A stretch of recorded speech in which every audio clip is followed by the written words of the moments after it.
You guys, welcome to our monthly educational piece of what we do and call. And there may be people popping on as we go along, but we're live streaming on LinkedIn as well. But I'm also going to make this into a podcast session. So as we always say on Promote, Profit, Publish, don't forget to go over and subscribe to Breakthrough Author Magazine. You can find it at www.breakthroughauthormagazine.com. There's no solicitation over there. You just get the magazine every month. Pretty simple. And then don't forget to go get our LinkedIn newsletter as well, and you'll get articles and podcasts and all that there. I love the new LinkedIn newsletter because there's no commitment. You don't have to subscribe. You don't have to give out your email. You're not going to get a constant barrage of sales stuff from us. So super excited about that. So of course, y'all know Sarah's not going to be on with us for a little bit. She had a loss in her family. So It's just me and Chris today. And Chris is going to talk about bite-sized content. And by the way, the lighting is so bad for me because I'm actually on vacation in Colorado. I wanted Chris to do this by herself. And she's like, no, you have to get on. Yeah. So this will be the only thing I do today that doesn't involve water. Ooh, that sounds fun. So let's talk about content, Chris. We hear from authors all the time. Chris is a book developer. I'm a publisher and author platform builder. We hear all the time, I don't have content. I don't know what to do for content. I don't have time for content. I hear that one a lot. And most of you that are working with us, you have a book. So you have a place to draw social media posts from. Obviously, if you've written a book, you have the capacity for a podcast or articles or something that touches base weekly, at least once a week with your list, and hopefully 4 to 5 times a week with on social media. So that's what Chris is going to talk about today and show you how to do that. Yes, thanks, Juliet. I say I'm extremely jealous that you're on vacation and get to be in the water all day. Well, yes and no. We're actually moving my daughter got a promotion and will be working out of Basalt, Colorado. So we're moving her to Glenwood Springs, but we're also having fun while we're here as well. That's the way it should be. We should make everything fun. It lightens up everything. It makes it easier. I know. I feel lucky I got to stay. Her husband's family came, dropped him off, ate lunch and left. So I was like, did your mother at least hug you before she left? And Jennifer was like, yeah, I think so. That's funny. Okay, well, I'm going to share my screen here. Can everybody? Yeah, we can see it. Yeah, okay. I've been thinking a lot, of course, as I've been preparing all this, about creating content from a book, even if you haven't written it yet. And the reason that is a doable thing, even though a lot of you might not know that, is because you are already an expert in your field. So you have tons of information. And a lot of people I work with think, oh, but that's not important. Oh, but that doesn't mean anything. And oh, everybody knows that. That one is the one that kills me. No, everybody does not know that. So I'm going to give you some ideas. All right. Chris, can I just say here, we are running our I Love Content class for the second time here. And don't we hear that from these people? We're working on hashtags and keywords, and the people in there are like, what do you mean hashtags and keywords? Like, I just wrote a book, or I'm trying to write a book, and I didn't think of all this stuff in advance. Mm-hmm. That's true, but you have to kind of flip your thinking on that and realize that how can you take what's in your book and hashtag it and get keywords out of it that then create this nice synergy of your book leads them to you and you can lead them to your book, and it creates this nice flow rather than trying to fight against it. Go with what you already have. Keep it simple. Kiss it, make it better. So yes, this is what people are doing. They're just like, no, I don't want to do this. It's too overwhelming. Don't talk to me about this. And seems like so much extra work. What that really boils down to is, I just don't know how. And social media is such a relatively new thing in our world that anyone who's over 30 might struggle with it a bit, especially if you're over 40, because it's just not something that we grew up with. It's not we think a little bit different. We have to rethink things. So the easiest thing to do is to choose key messages from your book. So, even if you haven't written your book yet, what you're an expert in. Think about what you could talk about. If I said, hey, talk to me for 5 minutes right now about what you do, you could easily.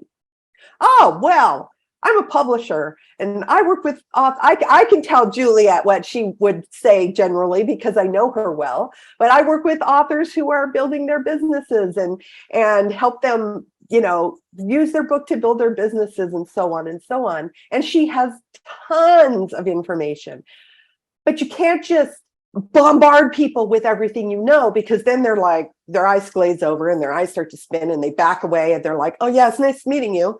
And it doesn't work. So if you choose something small, like think micro, small, now I can hear you. I can feel it, Juliet. They're all going, well, if it's small, then no one will notice. No, wrong. Not only that, I'm going to put out there, when you're putting out these little micro bursts from your book or your knowledge, you are also validating. You're seeing, are people responding to this? Am I getting engagement? Can I say more? So you are actually validating the premise for your book. Yes, and it makes it so much easier for you to figure out what's resonating. Because little microbursts, you go, oh, this one got a ton of responses. That's what my audience wants to hear. It's just like this information that just organically comes to you. So I'm going to give you guys an example. I'm working on a book on how to homeschool your kids. Now, that's a big topic. That is huge, gigantic, enormous topic. I could not possibly talk about how to homeschool your kids in a micro social media post.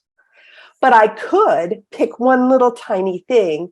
Like in my example, I've been working on videos for number awareness in preschoolers. And we're talking 3 and 4-year-olds here. And so here, what I would do is I would have a tip. In fact, I'm doing this. A little game for preschoolers is a little number scavenger hunt. So I might say to my preschoolers, go find me one book. And they scamper away, and then they bring me back a book. And then I say, go get me 2 toys. And they scamper away and then come back with 2 toys. And that is building all kinds of beyond number awareness.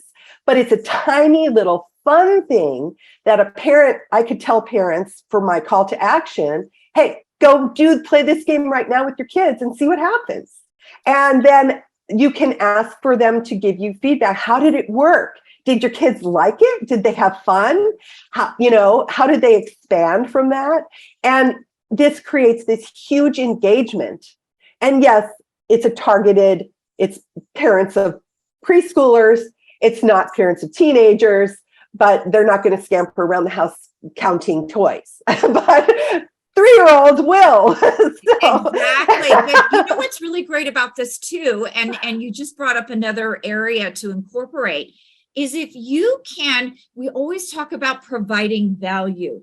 If you can provide a nugget of information that someone can go try and get instant gratification, instant results, they're going to be a fan and follower forever. Leslie Michaels and I just set something up on Monday, actually Tuesday, we finished it on LinkedIn. And she sent me a text yesterday and said, I got somebody already for what we were, trying to attract.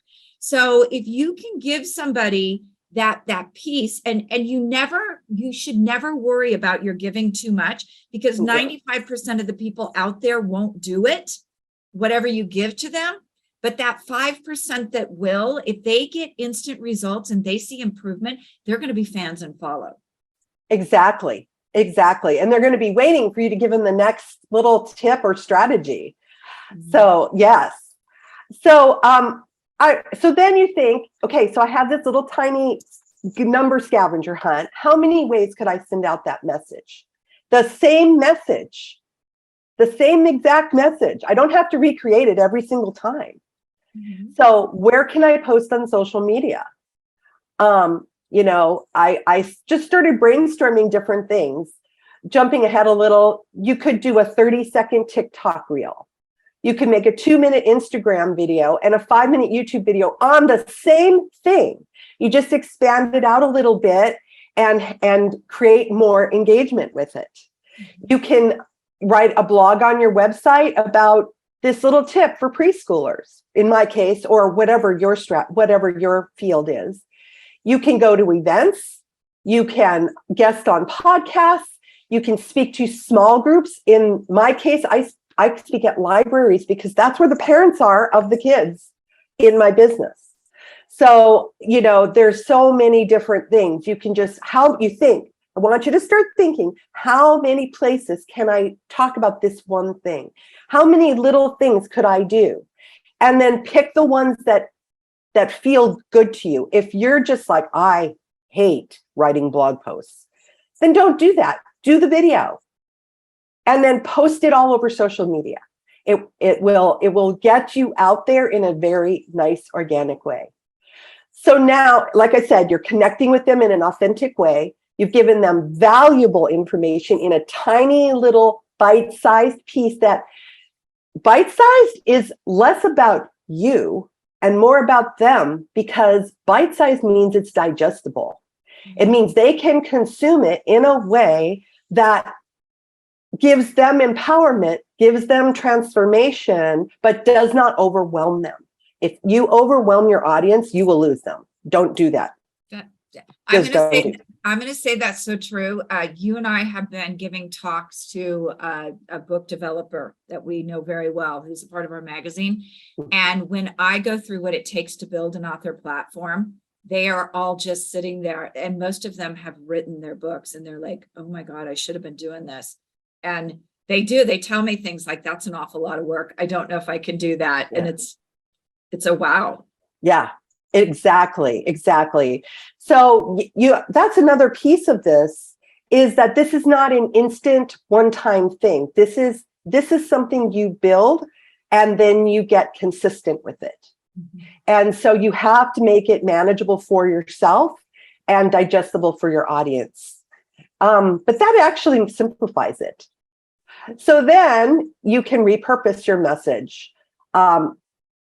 You always have to remember that since your audience is coming to you because you're the expert in a field that they don't know, and you are giving them something they need, but you have to give it to them in a way that gives them some success. They can build on each little step and have success. So let's talk about the kinds of golden nuggets you can take right out of your book, even if it's not written, because you're an expert. Go ahead, Juliet. Okay, so I want to point something out here that you tell me all the time. When I send our books over to her for development, the number one thing she sees is that as experts, you're using jargon. Remember, you're talking to your followers here who are interested in the topic, and they don't want to hear jargon. They want you to speak to them in their language. Exactly. In fact, if you read this October's Breakthrough Author magazine, that's the article that I wrote for it, is why jargon will kill your relationship with your audience. So yes, speak in easy to understand language.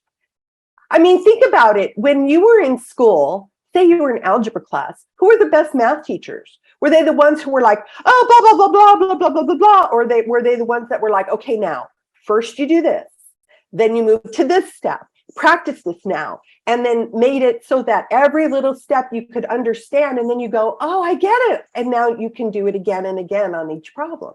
Those were the best teachers. All I remember from math is my geometry teacher telling us that geometry was either for the very smart or the very stupid.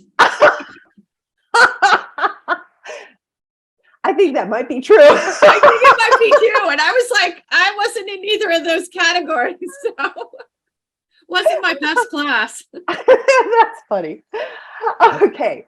So think about when you're thinking about what could you pull out of your book, excerpts, tips are my favorite thing. I love to give, because I work with parents. So I like to give very practical, simple tips that you can do right now. You can take snippets of your book, literally just copy paste it right out and post it, and then ask for people to give you feedback on it. Or what do you think about this? And CTA stands for calls to action. That's just be careful with a call to action and make sure it's manageable. You don't want to tell them, okay, guys, so now it's time for you to write your book, because that is too big. That's too big. You can just take simple things. You can ask big questions and get people thinking and ask for their responses. You can solve a problem. You can literally solve a problem. Okay, guys, so I've seen that parents of preschoolers are confused about teaching their kids how to do numbers. Okay, here's how you do it in a really fun way. So just think, that's how you want to think. What can you pull out of your book? And then how can you post? I have another example. I've been interested in this topic lately, and I know nothing about how to grow my own food. But I've become interested in this topic, and I found this little meme online, and I thought, what a perfect thing to do is to post this, what you grow together. Like for me, who knows nothing, it's like, oh, I would have never known that you should put beets and lettuce together, that if you put them together, they grow better, Cool. So if you can create a simple little meme or diagram like this on a little micro topic in your book, in your area of expertise, it's like eye-catching. And people who are interested, even if they don't even know they're interested, they might get interested. So it's pretty cool. Yeah. And also, then hold on with that too. Also, yeah. This brings back every single post that you do on social media, you should have a graphic with. So these graphics we call these infographics. They can be really helpful instead of just images. Yes. And this one I put on here to show that they did it in a different way, but it's kind of along the same lines. It's in the same, it's different. It's the same, but different. In Hollywood, it's always the same, but different. That's what they're looking for with movies and TV shows. So I must confess, I have a degree in horticulture. It looks to me from your choices here that you are going for organic gardening. Oh, definitely. Yes. I'm very anti-pesticide. So that just gives you an idea. So the reason it works, people need to hear something over and over, like 7 times, I think at least 7 times before it starts to register. Yeah. And if you're a male, that might be 20 minutes times. No. Multiply it. I'm alienated our whole male audience. Yeah. Every woman out there who has told their husband 18 times that there's Saturday night they're going to a specific function, and he goes, "You didn't tell me," knows exactly what you're saying. No, I think the 30 is more towards, could you fix this? Oh. That's funny. So, but regardless, generally speaking, if they're looking for your information, they still need to hear it over and over again before it starts to kind of click in, like, oh, that's why taking out a little tiny call to action, a little tip that they can do right now works so well because it's like, oh, this is cool. I'm going to try it right now. Little Johnny, come here. Go find me one book. We're going to have a scavenger hunt, and then they come back and it's something kind of like, let's just try it and see what happens. And when they have success with it, they start paying attention a lot sooner. We want that. That's a good thing. So now I want you to think in terms of the 3 general things. Personal nuggets, that's about you. That's you connecting with your audience on a more personal level. Oh, did I ever tell you about the time I escaped a serial killer? Juliet, did I ever tell you that story? Because that's real in my life. I escaped a serial killer when I was in college. You're right about serial killers. I could really use your. That would be a personal nugget that if I were wanting to say connect with a fiction audience or something, or like Juliet who writes about serial killers, that would be something like that would capture some attention. Like, let me hear that story. Professional nuggets are in the vein of what I was just saying about, I'm an educator working with parents who are homeschooling. So those are professional nuggets. Those are the kinds of things that me as a professional educator can help you do right now with your kids. Or whatever your field is, what can you help your audience do right now that's small and bite-sized? And humor always works if you can organically, don't force humor. If you're not naturally funny, don't force it. It'll backfire on you. Yeah, and if your audience can't take a joke, yeah, it might not be your audience. Right. You said it depends on who you're dealing with and who you are. Both of those things. So your bottom line, be you. You are here to be you. You're not here to be someone else. So just be who you are. I'm a pretty easygoing person. I'm more of a go with the flow kind of person. I've worked with a lot of authors who are have a very serious voice in their books, but it works for them because it comes through as authentically who they are. I've worked with other authors who have a really great sense of humor. I will say I have had the experience of working with an author who tried to make jokes at other people's expense. Do not ever do that. You can make fun of yourself, like, oh my God, I did this stupid thing and this is what happened. Don't ever do this. Okay, that'll work, but don't ever sacrifice someone else. It never works. It'll backfire on you and alienate people. So, but if you're naturally funny, hey, make it work for you. People love humor. And the number one thing, which Juliet mentioned right at the top of this, is be consistent. Decide how many times a week you're going to post and stick to it. If you say, I'm going to only do once a week, pick the day. If it's going to be Wednesday, then every Wednesday you make sure you post. If you're going to do 3 times a week, say Monday, Wednesday, Friday, make sure you post. There are some apps, I think, that can help you pre-schedule them out. You can set them all up and then they drip them out when you can set the date and time and they drip them out for you. So you can kind of set them all up. What are some of the ones we've used for that? So I use Social Bee a lot. And I do it because you can repurpose inside. You can take an old post and repurpose it. But, with Facebook, you can go right into Facebook and schedule right in there. But if you're across multiple platforms, you're going to want to use something like Social Bee. I used to use another one, but I dropped it because it really got expensive for what it was. But this brings up a good point. You're going to be more consistent if you have a content calendar. And that's one of the things we teach in I Love Content is how to put one together and actually put it together in a way where you learn how to use it on like Social Bee or something like that. And then you're able to hand it off to a virtual assistant now that you know how to do it. Because any task in your business, you should know how to do in case somebody leaves. So, but you also, when you're hiring VAs, you want to know that they're not taking an extraordinarily a large amount of time. And I went through this back in December. I hired a company and it was taking them 8 hours to post the social media. I had posted it myself when my assistant left, and I knew it took me 30 minutes. So I was like, what is taking you 8 hours a month? You're not writing it. It doesn't even take me that long with writing it.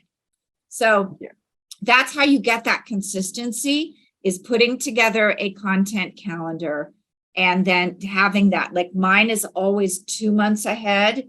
That way, if something gets in the way, or I'll give an example, 2016, my mother passed away and I had a whole bunch to do, but my calendar was ahead, so I didn't have to worry about it.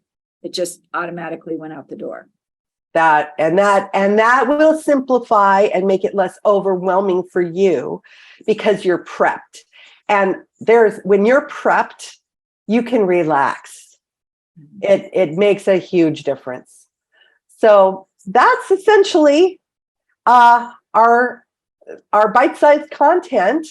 If this is something that you really struggle with, we are going to be putting together, we're running I Love Content. We just started it this month. We just had our first one last week, but we are probably going to do it again. I would say probably November, because we have our author platform challenge in October. So if it's something that you struggle with, this might be a great class for you that we put on, and we'll have Sarah back by then. But it is a 1 month intensive where we have a 1 hour session every week as a group, as a class. And then you break off and you work with either Chris, Sarah, or I individually on that week too. So you get 4 one-on-ones as well as the 4 groups. So we actually, in those sessions, we work with, what do you have? How do you break it down? What are the hashtags, keywords, how to use a content calendar, and how to really get specific on hiring a VA. So if that's something with what Chris just went through, that you're sitting there and you're like, I have no idea how to do this, then, of course, reach out to us. You can find us over on LinkedIn or Juliet at superbrandpublishing.com, and we'll get you signed up for the next class. Yes, and we'd love to see you because when you work with us in the classroom, it's like a little workshop class. It will help you feel less overwhelmed, and we'll give you those steps so that you're taking manageable steps rather than trying to think of it as a whole. It's easier that way, and we give you lots of support and encouragement. We do. Dan, who took it the last time around, actually, remember, he knew nothing. And then we couldn't stop him. He's like, oh, I've got 75 keywords and I've got, so we really had to go back and pull him back on some of it and say, wait. We can't use all of those. We have to test them. Yes. So that's exciting though, when to see somebody go from absolutely, I don't have a clue where to begin, to really just taking off and thinking about it and marking it off and testing and getting it going in a way that he never even thought was possible. So all right, you guys, next month we're going to be working again with social media, and Sarah's going to be teaching next month. We hope she's back by then. If she's not, we'll have something else for you guys. But thank you so much for showing up, and have a great month. Ciao.